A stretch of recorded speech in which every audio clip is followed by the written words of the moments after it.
por ekziston një dashuri e cila është kulmore dhe burimore. Dashuria e Allahut ndaj nesh. Sa herë kemi pyetur veten se a jemi prej atyre që Allahu na do? Sa herë në jetë jemi munduar që t'i lexojmë shenjat e Allahut Madhërisëm se sa na do?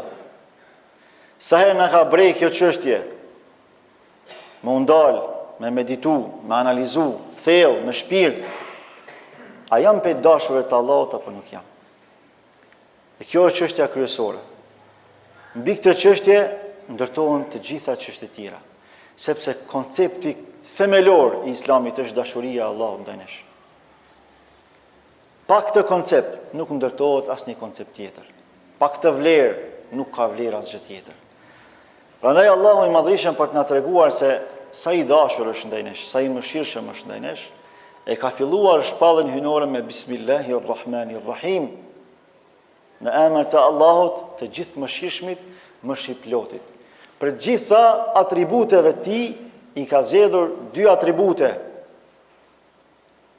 Gjithë mëshirën e tij, me cilën i mëshiron të gjitha krijesat e tij, dhe mëshirën e veçantë që e manifeston ndaj besimtarëve të tij, në mënyrë ekskluzive.